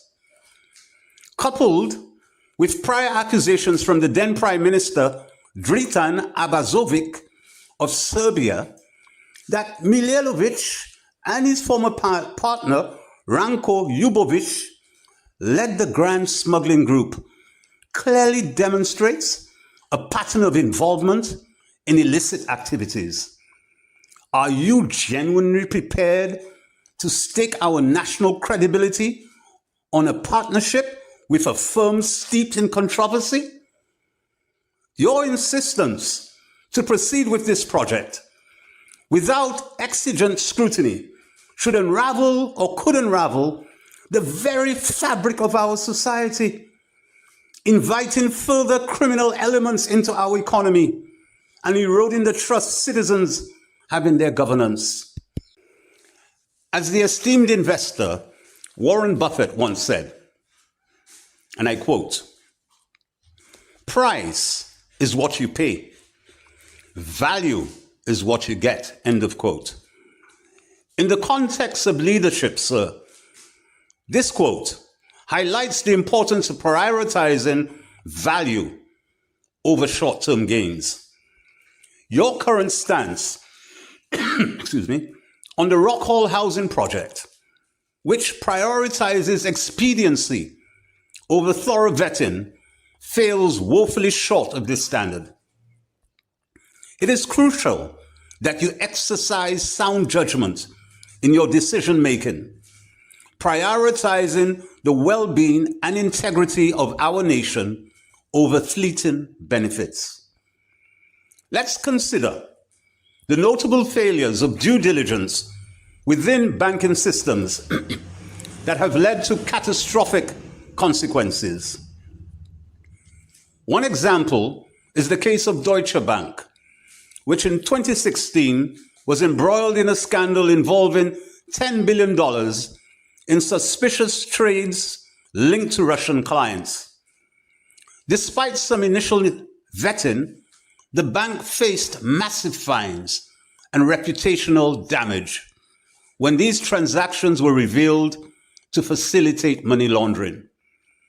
The fallout caused the bank to lose significant market value and trust, leading to a broader investigation that shook the financial sector internationally. Another example comes from Danske Bank, which was implicated in one of the largest money laundering scandals in European history. An estimated 200 billion euro in suspicious transactions flowed through its Estonian branch, and the failure to apply adequate due diligence led to not only penalties, but also criminal investigations that tainted Denmark's banking reputation. This situation has had long-lasting effects on the integrity of their financial institutions, prompting widespread reforms and casting doubt on their ability to safeguard against financial crimes. Furthermore, sir, the October 10th news report by CNN Business about TD Bank, which was fined a staggering $3 billion by the U.S. Treasury Department's Financial Crimes Enforcement Network and the U.S. Justice Department for violating the Bank Secrecy Act and enabling money laundering, serves as a grave reminder of the risk associated with relying solely on banking due diligence.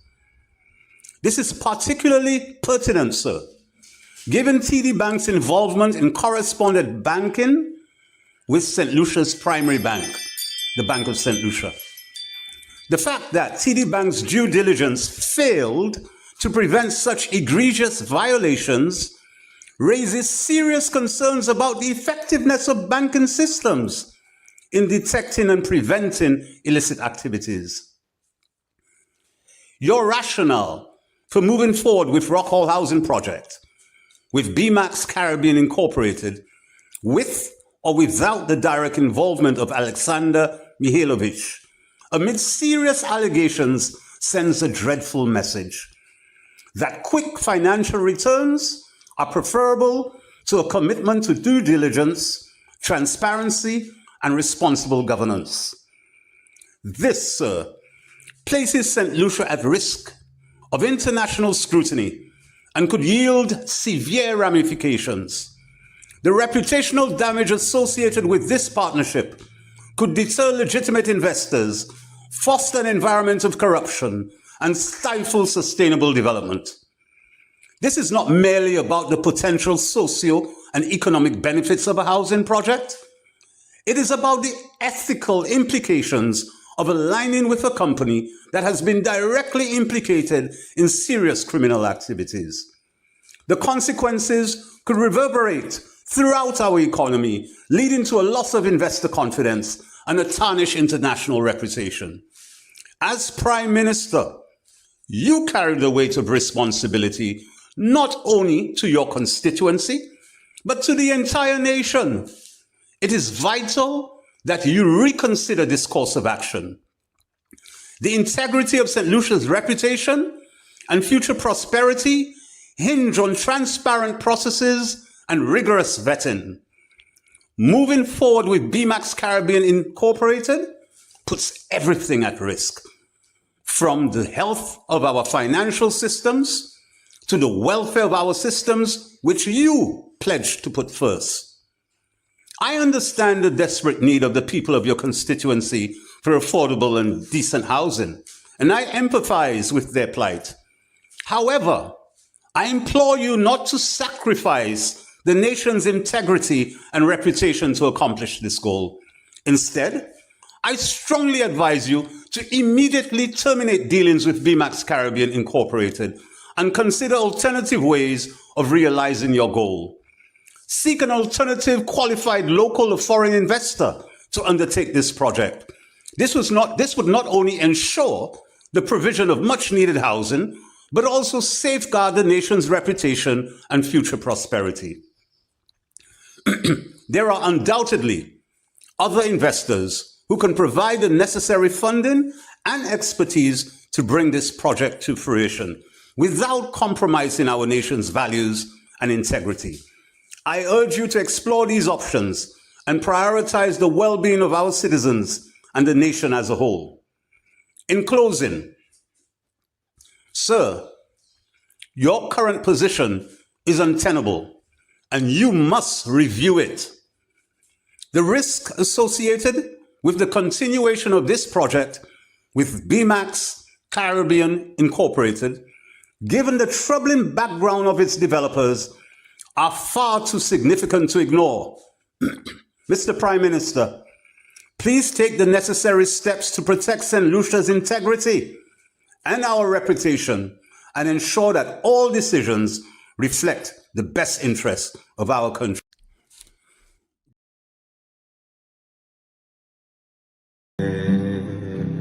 precious memory on St. Angel sent from somewhere to my soul.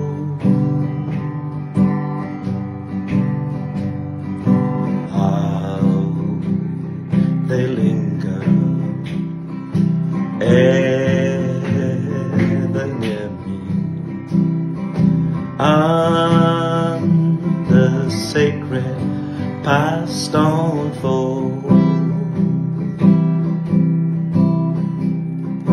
Precious memories, how they linger, how they ever flood my soul.